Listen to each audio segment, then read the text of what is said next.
Hello friends, welcome to the current affair session for 8 October 2022। Start करते हैं MCQ से। First question है, Angela Merkel को recently Nansen award मिला है, ये कौन सी कंट्री की फॉर्मर चांसलर रही हैं? इसका करेक्ट आंसर है ऑप्शन ए, जर्मनी। इनको नोबेल पीस प्राइज भी मिला हुआ है। सेकंड है, in which of the following West Asian countries India will organise the artificial limb fitment camp? इसका करेक्ट आंसर है ऑप्शन बी, लेबनान। थर्ड है, consider the following statements regarding her start initiative. First statement बिल्कुल सही है, second statement बिल्कुल सही है, women lead startup है ये, वीमेन लेड स्टार्टअप्स को सपोर्ट करने के लिए है ये। तो करेक्ट आंसर है option C, both 1 and 2। Fourth है, which of the following committee has recommended the inclusion of Pahari community into schedule tribe category? इसका करेक्ट आंसर है option B, that is Justice G D Sharma commission. First जो committee है that is TSR Subramanian committee, ये new education policy को लेकर आई थी, new education policy को लेकर बनाई गई थी। Prakash Singh committee police reforms को लेकर, राजेश पंत कमेटी जो थी साइबर सर्विलियंस को लेकर। तो ये आपने याद रखना है, सारी कमेटीज इंपॉर्टेंट है। करंट अफेयर्स देखते हैं। भारत स्किल्स फोरम एक ऐड किया गया है भारत स्किल्स लर्निंग प्लेटफॉर्म में, जो क्या इनेबल करेगा? बेसिकली इस पे बुक शेयर की जा सकेंगी, वीडियो शेयर की जा सकेंगी, question banks, hand written trainers and trainee notes, PDF scanned copies, और किसी भी लैंग्वेज में ये इंटरेस्टेड लर्नर्स को प्रोवाइड की जा सकेंगी। न्यू फीचर क्या होगा? एक तरह से डिजिटल वेयर हाउस की तरह काम करेगा स्किलिंग कम्युनिटी के लिए, जिसमें wide range of digital content जो है अवेलेबल होगा। भारत स्किल्स प्लेटफॉर्म के बारे में पढ़ लेते हैं। 2019 में ये लॉन्च किया गया था। ये है क्या? बेसिकली एक ऑनलाइन ट्रेनिंग प्लेटफॉर्म है जो प्रोवाइड करता है ऐसी स्किल्स जो इंडस्ट्रियल ट्रेनिंग इंस्टीट्यूट इकोसिस्टम से रिलेटेड हैं। ये डिजिटल रिपोजिटरी की तरह एक तरह की सेंट्रल डिजिटल रिपोजिटरी है स्किल्स के लिए, और इसमें इजी एक्सेस प्रोवाइड किया गया है स्टडी मटेरियल का, जैसे ई बुक्स होगी, क्वेश्चन बैंक्स हो गए, लर्निंग वीडियोस होगी। इसके अलावा अपडेटेड करिकुलम है कोर्सेज का under the craft instructor training schemes, craftsman training scheme, apprenticeship training scheme. तो स्किल्स से रिलेटेड जो भी कंटेंट है, वीडियोस है, पीडीएफ है, स्कैन कॉपीज, कुछ भी ऐसा कंटेंट है, वो भारत स्किल्स फॉरम के ऊपर अवेलेबल है। यहाँ से जो भी इसके कैंडिडेट्स हैं वो एक्सेस कर सकते हैं। तो इतना सा आपने याद रखना है। सेकंड है, शास्त्र रामानुजन प्राइज। ये मिला है यूंकिंग टैंग को। किसके लिए? इन्होंने अर्थमेटिक ज्योमेट्री में एग्जाम्पलरी वर्क किया है मॉड्यूलर कर्व्स को लेकर एंड शाइमुरा वैरायटीज को लेकर। टैंग जो है ये जॉइंट रिसर्च में इन्वॉल्व थी, इसके साथ फ्रैंक कैलिगरी एंड वेसलिन दिमित्रोव के साथ। और ये जो रिसर्च है ये क्लोजली रिलेटेड है, इंडियन मैथमेटिशियन थे श्रीनिवास रामानुजन, इनके वर्क से थोड़ी रिलेटेड है। देन यूनकिंग टैंग जो है चाइनीज बोर्न असिस्टेंट प्रोफेसर हैं, असिस्टेंट प्रोफेसर हैं अभी ये यूनिवर्सिटी ऑफ कैलिफोर्निया बार्कले में।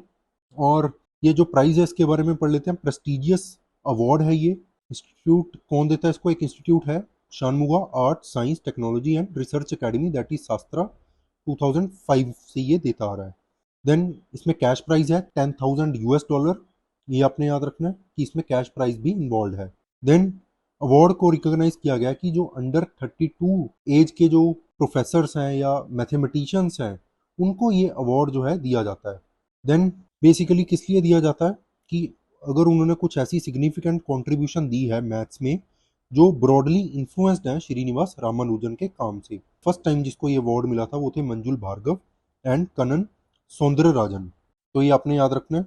नेक्स्ट है P20 कॉन्फ्रेंस। लोकसभा के स्पीकर हैं ओम बिरला, इन्होंने अटेंड की है 8th G20 parliamentary speaker summit. मतलब पार्लियामेंट जो G20 कंट्रीज के जो स्पीकर्स हैं, पार्लियामेंट्री स्पीकर्स हैं, उनकी ये कॉन्फ्रेंस हुई है। कहाँ पे हुई है? जकार्ता में। इसके अलावा राज्यसभा के डेप्यूटी चेयरमैन हरिवंश जो है, इसके अलावा Rajya Sabha secretary general PC Modi, इन्हों और अदर ऑफिशियल्स जो थे इन्होंने भी पार्टिसिपेट किया। ओम बिरला ने यहाँ पे मीटिंग की मिस्टर मिल्टन डिक के साथ, जो स्पीकर हैं हाउस ऑफ रिप्रेजेंटेटिव्स ऑस्ट्रेलिया के, और बायलेटरल इश्यूज के ऊपर इन्होंने डिस्कशंस की। पार्लियामेंट्री एक्सचेंज से लेकर इकोनॉमी से, और इसके अलावा कल्चर के ऊपर भी डिस्कशंस की। देन ऑस्ट्रेलियन इंडियन कम्युनिटी के बारे में इन्होंने, इनका जो रोल है डेवलपमेंट के ऊपर, उसके ऊपर डिस्कशंस की। क्रिकेट के ऊपर डिस्कशन की कि कैसे क्रिकेट जो है दोनों कंट्रीज को पास लेकर आता है। G20 के बारे में पढ़ लेते हैं। G20 कंट्रीज जो हैं यही ऑर्गेनाइज करवाती हैं P20। देन ये एक इंपॉर्टेंट रोल प्ले करते हैं गवर्नमेंट को अकाउंटेबल रखने में, ताकि गवर्नमेंट जो है अपने डिसीजंस को इम्प्लीमेंट कर सके और एक तरह की ओवरसाइट अथॉरिटी की तरह ये काम करते हैं। G20 जो है 19 कंट्रीज है, इसमें 19 कंट्रीज प्लस यूरोपियन यूनियन, तो यूरोपियन यूनियन की जितने भी मेंबर्स हैं वो भी G20 का पार्ट है। इंडिया जो है होस्ट करेगा G20 की leader summit in new Delhi 2023 में। 17th G20 heads of state and government summit जो है ये इंडोनेशिया में होगी नवंबर 2022 में, जिसके बाद क्या होगा कि इंडिया टेक ओवर कर लेगा G20 की प्रेसिडेंसी दिसंबर 2022 में। G20 प्रेसिडेंसी जो है ये रोटेट करती है हर साल, जिसमें हर एक कंट्री जो है जो एक ट्रोइका बना दिया जाता है। ट्रोइका का मतलब होता है 3 मेंबर का एक ट्रोइका बना दिया जाता है, जो इंश्योर करता है ताकि G20 का जो एजेंडा है, जैसे मान लो इंडोनेशिया के पास अभी प्रेसिडेंसी है और कोई एजेंडा उसमें जिसके ऊपर डिस्कशन डेलिब्रेशन हो रही है, तो ट्रोइका पहले ही बना दिया गया कि इससे अगली प्रेसिडेंसी किसके पास होगी, ताकि वो कंटिन्यूएशन जो है बनी रहे, एजेंडे की जो कंटिन्यूएशन है वो बनी रहे। तो ट्रोइका जो है इसमें कौन कौन होता है, करंटली 3 मेंबर्स हैं इसके, Italy, Indonesia and India. Italy जो है ये पहले प्रेसिडेंट रह चुका है, इटली के बाद इंडोनेशिया प्रेसिडेंट बना, इंडोनेशिया के बाद नवंबर 2022 से इंडिया जो है ये चेयर करेगा G20 की मीटिंग्स को। G20 के मेंबर्स आप देख सकते हो, ये मैप से आप गो थ्रू कर सकते हो। इसमें एक यूरोपियन यूनियन जो है ये भी इंक्लूड है, ये भी आपने याद रखना है। नेक्स्ट देखते हैं दक्ष, आरबीआई गवर्नर है शक्तिकांत दास। इन्होंने एक रोल आउट किया है सुपटेक इनिशिएटिव दक्ष, जो क्या करेगा, जिससे आरबीआई जो है एक सुपरवाइजरी मॉनिटरी सिस्टम इस्टेब्लिश करेगा, कि एडवांस मॉनिटरिंग सिस्टम है ये, इससे आरबीआई की जो सुपरवाइजरी प्रोसेस है, आरबीआई जो बैंक्स को सुपरवाइज करता है, जितने भी बैंकिंग इंस्टीट्यूशंस हैं उनको सुपरवाइज करता है, इस प्रोसेस को और एडवांस कर देगा। ये वेब बेस्ड है, end to end workflow application इसमें रहेगी, जिसमें आरबीआई जो है जो मॉनिटर कर सकेगा कंप्लायंस रिक्वायरमेंट्स को एक ज़्यादा फोकस्ड वे में। देन जो बैंक्स हैं, एनबीएफसीज हैं, इनको अच्छे से जो है सुपरवाइज कर पाएगा। दक्ष का मतलब क्या होता है, एफिशिएंट एंड कॉम्पिटेंट। इससे सीमलेस कम्युनिकेशन होगा, इजीली कम्युनिकेशन हो पाएगी, इंस्पेक्शन प्लानिंग जो है वो अच्छे से हो पाएगी, एग्जीक्यूशन अच्छे से हो पाएगा, साइबर इंसिडेंट का अगर कोई होता तो उसकी रिपोर्टिंग जो है, उसका एनालिसिस है, वो एक अच्छे तरीके से हो सकेगा। इसके अलावा जो वेरियस रिपोर्ट्स हैं उसके बारे में उनको एनालाइज करना, ये भी थोड़ा यहाँ पे ईजी हो जाएगा। नेक्स्ट देखते हैं कि एमओयू साइन हुआ है इंडियन एंड जापानीज ऑर्गेनाइजेशन के बीच में। The all India institute of Ayurveda, जो एपेक इंस्टीट्यूट है इंडिया में आयुर्वेदा के लिए, under the ministry of Ayush.